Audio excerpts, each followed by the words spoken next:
Morning student, Agrasen PG college की online कक्षाओं में आपका हार्दिक स्वागत है। और मैं अशोक कुमार जहांगीर, यहाँ पर हम केमिस्ट्री, ऑर्गेनिक केमिस्ट्री का अध्ययन करने जा रहे हैं। तो हमने पिछली कक्षाओं में देखा था, पिछली क्लास में देखा हाइब्रिडाइजेशन, संकरण। और संकरण के बारे में हमने बात की थी कि लॉन पेयर और सिग्मा बॉन्ड का जो नंबर होता है उसके आधार पर हम हाइब्रिड ऑर्बिटल या संकरित कक्षकों की जानकारी प्राप्त करते हैं। और संकरित कक्षकों के आधार पर हम क्या देखते हैं? संकरित कक्षकों के आधार पर देखा जाता है संकरण। और बेसिकली ऑर्गेनिक केमिस्ट्री में कार्बन होता है मुख्य जो तत्व। तो कार्बन के मुख्य तत्व होने के कारण यहाँ पर कितने ऑर्बिटल भाग लेते हैं? एस और पी, मैक्सिमम 2 ऑर्बिटल भाग लेते हैं। तो इस आधार पर एस का 1 और पी के मैक्सिमम 3 भाग लेते हैं। तो कुल मिलाकर sp, sp2 और sp3 यहाँ पर संकरण कार्बन में देखने को मिलता है। कार्बन के जो यौगिक हैं उनमें देखने को मिलता है। तो हम देख चुके थे sp3 संकरण, और हमने पिछली क्लास में मेथेन की स्ट्रक्चर के बारे में भी जानकारी प्राप्त की थी। अब हम बात करें sp2 संकरण। संकरण के प्रकार देखे थे हमने, sp संकरण देखा, sp3 देखा। अब हम बात कर लेते हैं सेकंड प्रकार, और वो है sp2 संकरण। sp2 संकरण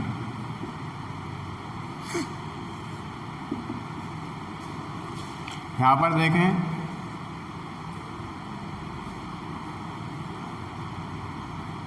तीन कक्षक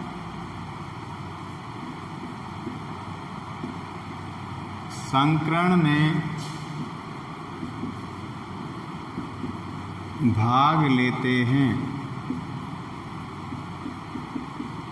3 कक्षक संकरण में भाग लेते हैं। 3 में से कौन कौन से? एक कक्षक S का तथा 2 कक्षक P उपकोष के।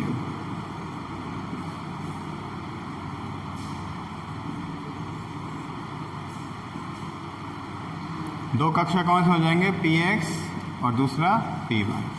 इस तरह से यहाँ पर 3 कक्षक यहाँ पार्टिसिपेट करते हैं sp2 संकरण में।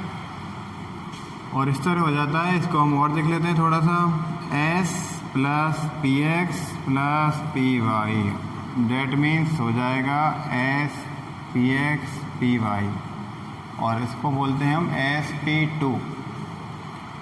तो कुल मिलाकर 3 संकरित कक्षक से मिलकर बना है sp2 संकरण। और यहाँ पर तो देख लेते हैं संकरित कक्षक की संख्या 3 हो गई। एक S का, दूसरा P के 2 कक्षक। तो इस तरह यहाँ 3 टोटल करके हाइब्रिड ऑर्बिटल हो जाते हैं, और संकरण का नाम दिया जाता है sp2 संकरण। ठीक है। तो इसमें हमने पहले देखा था कि संकरण ज्ञात करने का जो फॉर्मूला है उसमें सिग्मा बॉन्ड और लॉन पेयर की नंबर का टोटल होता है। उस आधार पर हाइब्रिड ऑर्बिटल कैलकुलेट किए जाते हैं, और हाइब्रिड ऑर्बिटल या संकरित कक्षों के आधार पर संकरण का निर्धारण किया जाता है। तो एग्जाम्पल देख लेते हैं, पहले सूत्र देख लेते हैं दोबारा। Sigma bond plus lone pair, और ये है हाइब्रिड ऑर्बिटल। और हाइब्रिड ऑर्बिटल के आधार पर निर्धारित होगा हाइब्रिडाइजेशन का। तो ये हमने लिख दिया है दोबारा, अगेन राइट। तो एग्जाम्पल इसका देख लेते हैं sp2 संकरण का। एथीन एक एल्कीन है, और एल्कीन में डबल बॉन्ड है, मतलब कार्बन डबल बॉन्ड कार्बन और CH2 एथीन। सेंट्रल एटम कौन सा है? Central atom carbon. और एटॉमिक नंबर 6, इलेक्ट्रॉनिक कॉन्फ़िगरेशन क्या हो जाएगा? 1s2 2s2 और 2p2। आउटर सेल में कितने इलेक्ट्रॉन हैं? ये बाह्यतम कोश, जिसे हम बैलेंस इलेक्ट्रॉन बोलते हैं। संयोजी इलेक्ट्रॉन यहाँ पाए जाते हैं, बैलेंस सेल ही बोलते हैं। और कितने इलेक्ट्रॉन हैं? 4 इलेक्ट्रॉन। यहाँ पर कितने इलेक्ट्रॉन हो गए? 4 इलेक्ट्रॉन आउटर सेल में, 2 तो एस के और 2 पी के। और दूसरा कौन है इसका, जिसके साथ ये एथीन में एटम है? दूसरा है एटम हाइड्रोजन। हाइड्रोजन का एटॉमिक नंबर 1 का मतलब 1s1। इसका आउटर भी यही है और इसका इनर भी यही है। कुल मिला के इसके पास ओनली 1 इलेक्ट्रॉन है। इसको हम इस तरह देख लेते हैं। कार्बन, इवरी कार्बन कितने इलेक्ट्रॉन रखता है?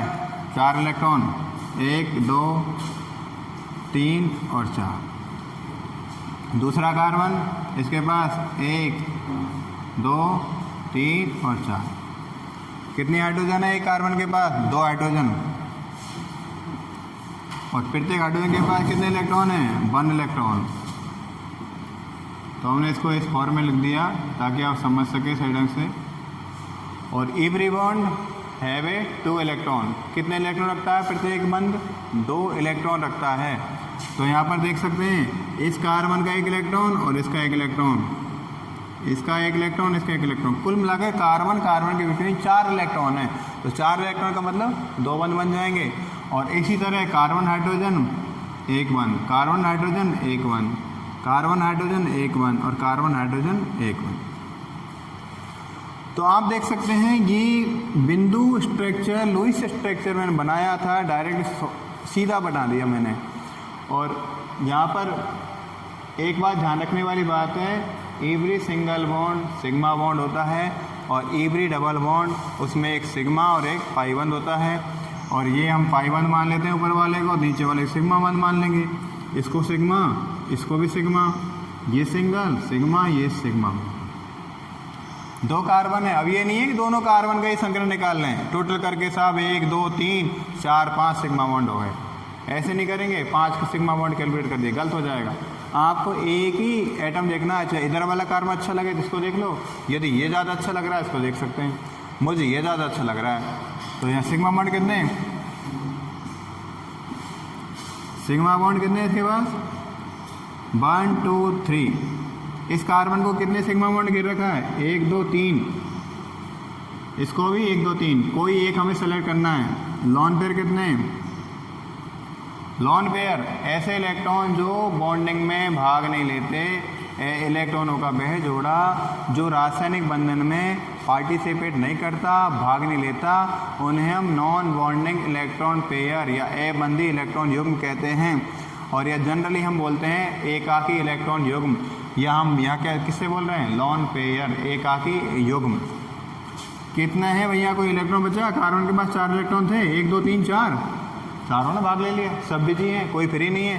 तो यहाँ पर 0, लॉन पेयर 0। तो हमने सिग्मा बॉन्ड देखिए, लॉन पेयर देख लिया। किसका नंबर आएगा? Hybrid orbital. हाइब्रिड ऑर्बिटल कितने बने?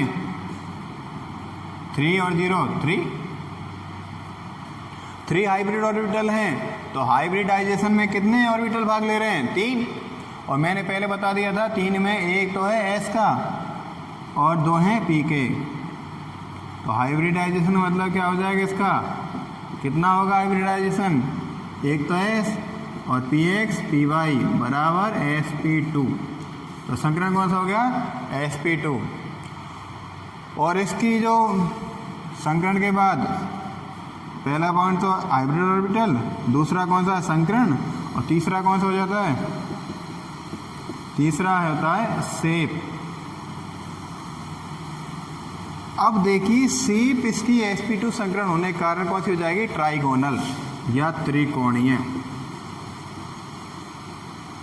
ट्राइगोनल मतलब त्रिकोणीय या त्रिभुजीय। त्रिकोणीय बोल सकते हैं, त्रिभुज बोल सकते हैं, क्यों? त्रिभुज में 3 कोण होते हैं, इसलिए त्रिकोणीय या त्रिभुज बोल सकते हैं। और नंबर 4 बॉन्ड एंगल कितना हो जाएगा इसका? बॉन्ड एंगल होगा 120 डिग्री। अब ये बात एक बात बता दूं मैं आपको, ये जो संकरण की आकृतियाँ ये किस पर डिपेंड करती है? यदि किसी के पास लॉन पेयर नहीं है, लॉन पेयर यदि एब्सेंट हैं, तो वह आकृति नियमित होगी, रेगुलर होगी। नियमित और रेगुलर का मतलब है जैसे दे रखा है नियम में वही होगी। जैसे sp3 का टेट्राहेड्रल होगा और sp2 का ट्राइगोनल होगा और sp का लीनियर या रेखीय होगा। लेकिन यदि गलती से यदि कोई ऐसी स्पीशीज आ जाए, यहाँ तो नहीं है ऑर्गेनिक में, इनऑर्गेनिक में लॉन पेयर हों, तो वहाँ पर एक थ्योरी लगेगी और उस थ्योरी का नाम है वेस्पर सिद्धांत, valence shell electron pair repulsion theory. और वहाँ रिपल्सन होगा लॉन पेयर ज़्यादा और लॉन पेयर बॉन्ड पेयर उससे कम और बॉन्ड पेयर उससे कम। वो सिद्धांत वहाँ पर लगेगा, उससे ये शेप चेंज हो जाती है। ठीक है, तो ये आपने लिख दिया। sp2 संकरण मैंने एक एग्जाम्पल लिया, एथीन का एग्जाम्पल लिया। ठीक है, लिख लो। इसके बाद हम एथीन की स्ट्रक्चर बना लें।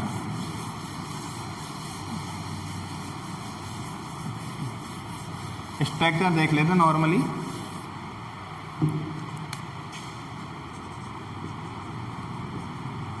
Structure of ethene. देखो स्ट्रक्चर का आसान तरीका,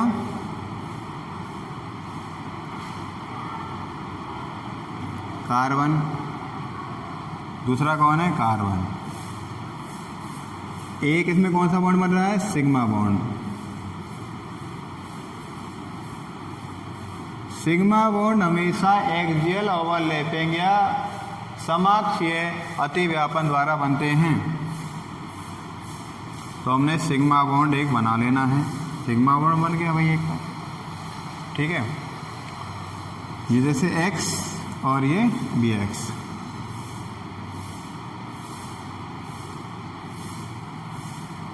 और इससे कौन जुड़ गया? एक हाइड्रोजन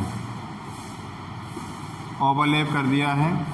और ये sigma bond, coaxial overlapping sigma bond, एक हाइड्रोजन। दूसरा कौन सा बनाना है? पाई बॉन्ड बनाना है। दूसरा बनाना हमें पाई बॉन्ड।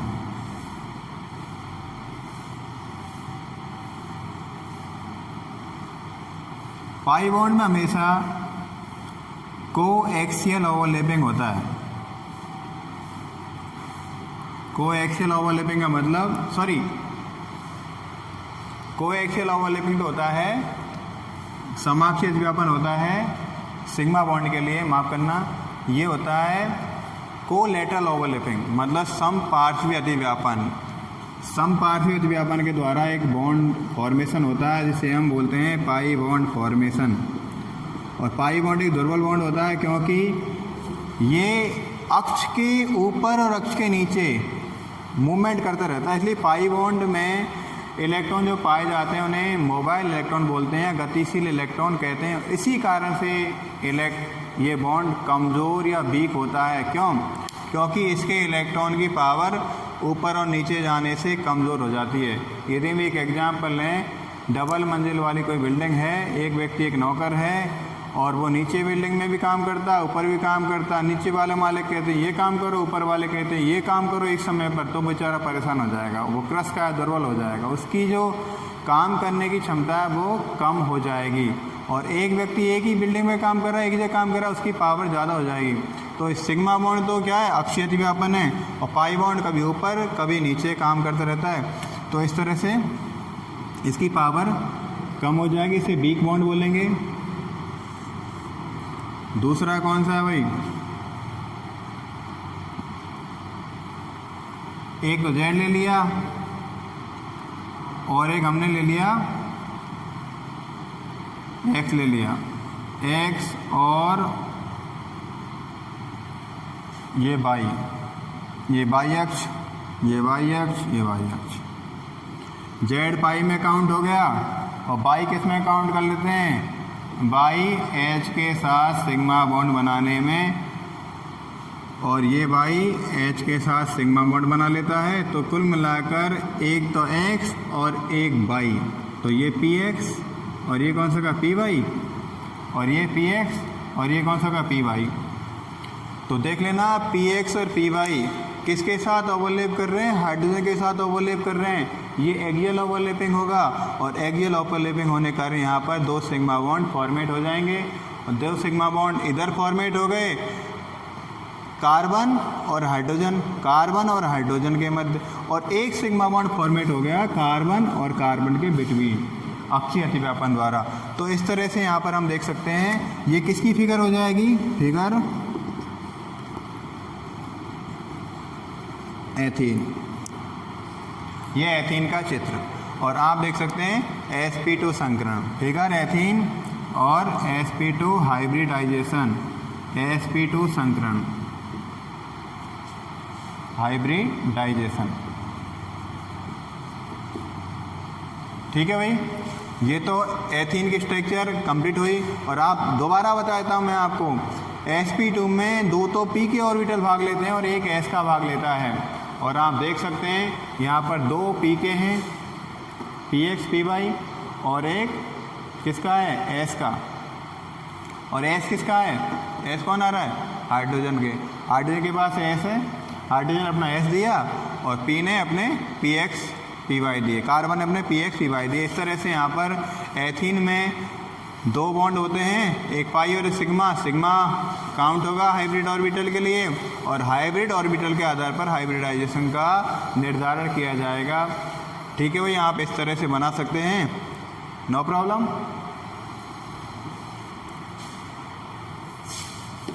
तो ये तो हमारा हो गया sp2 संकरण। अब हम बात करते हैं कौन से संकरण की, अब हम बात करते हैं sp संकरण की। और वो होगा sp हाइब्रिडाइजेशन,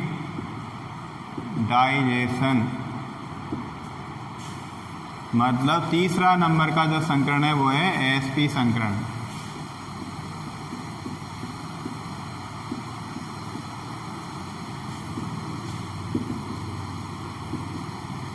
अब आप गौर कर सकते हो, how many orbital participate in sp hybridisation, कितने ऑर्बिटल sp संकरण में भाग लेते हैं, बता सकते हैं, बताओ बताओ कितने ले रहे भाग। अरे भाई, एक तो s का और एक p का, दो ले रहे भाग, एक s का भाग ले रहा और एक p का भाग ले रहा। तो देख लेते हैं sp के बारे में। इसमें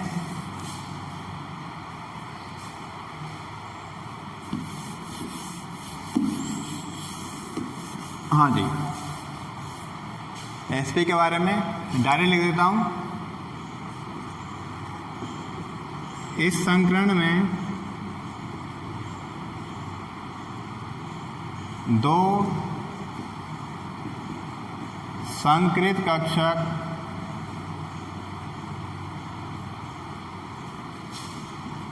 भाग लेते हैं।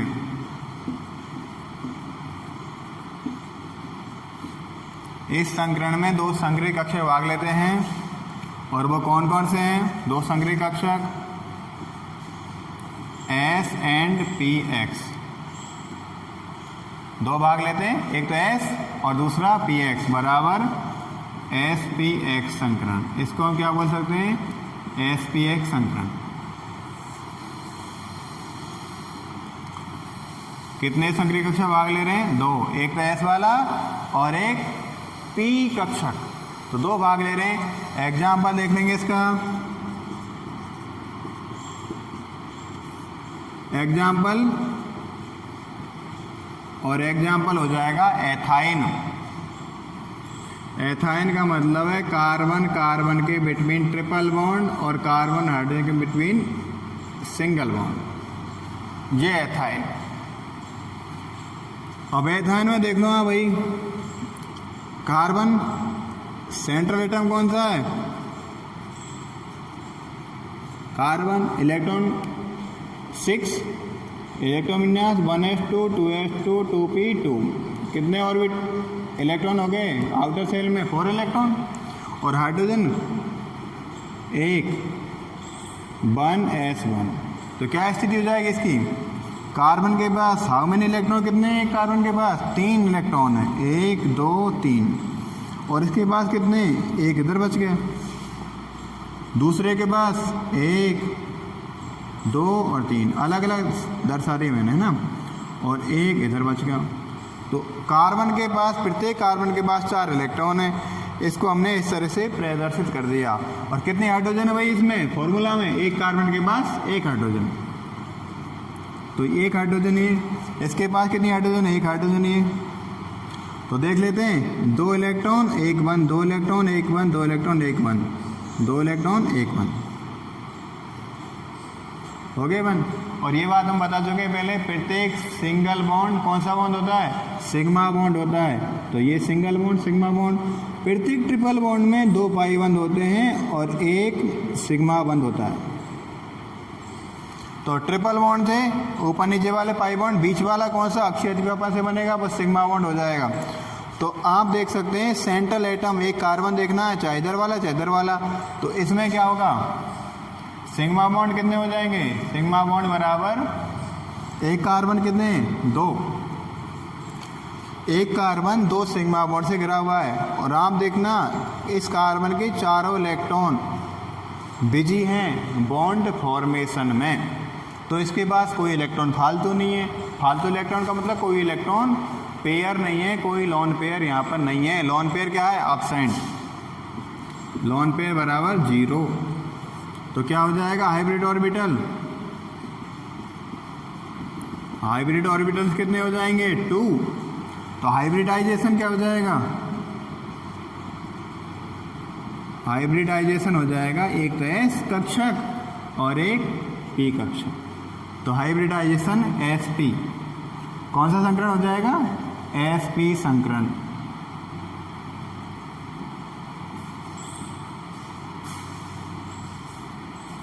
संकरण हो गया sp। अगली बात कर लें, शेप कौन सी हो जाएगी इसकी भाई? शेप हो जाएगी लीनियर, मतलब रेखीय। और आप देखते हो कि एक रेखा पर बने हुए कोणों का मान कितना होता है? 180 डिग्री। रेखीय पर एंगल कितना होता है? 180 डिग्री।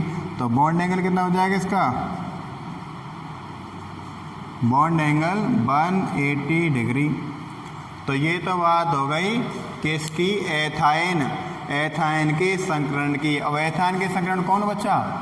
इसके संकरण में एक चीज़ और बच रही है, और वो है structure of ethyne according to hybridisation. Hybridisation के अनुसार एथाइन की संरचना क्या हो जाएगी? इसके आधार पर देखें, 2 कार्बन, वही व्यवस्था अपनाते हैं अपन। तो एक कार्बन इस तरह बना लेंगे, दूसरे कार्बन इस तरह बना लेंगे।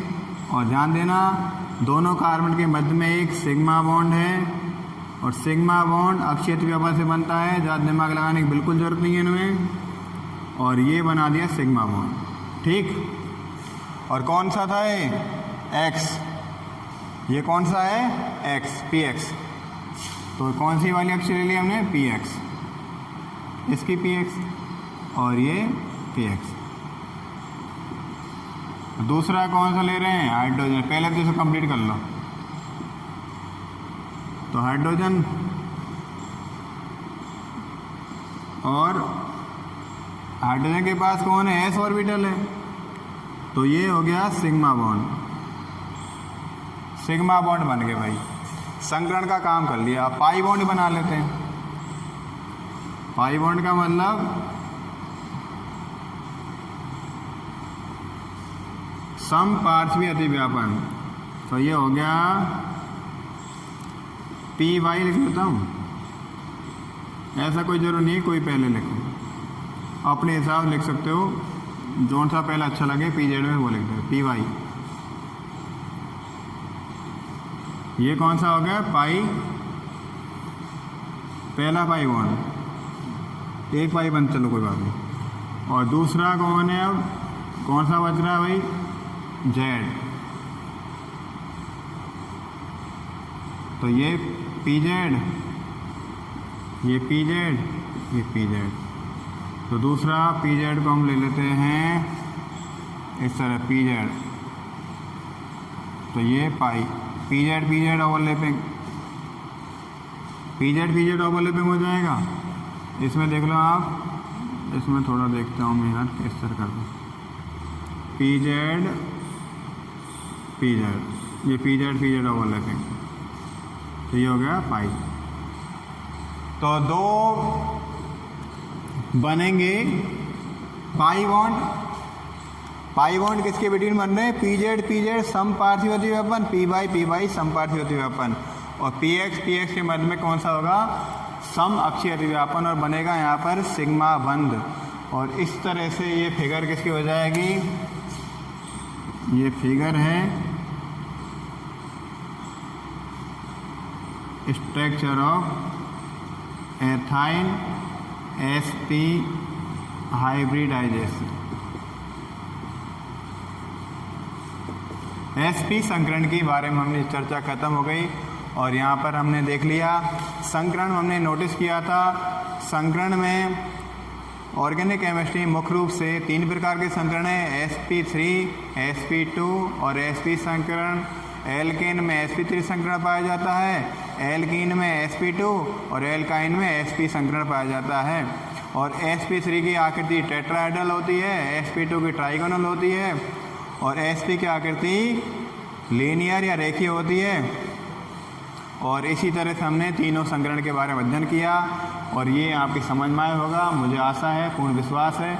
और आप इसे घर पे अच्छी तरह पढ़ेंगे, वीडियो पूरी तरह देखें, स्किप बिल्कुल भी ना करें, और हमेशा खुश रहें, पढ़ते रहें। कल तक के लिए धन्यवाद। Thank you very much, all the best.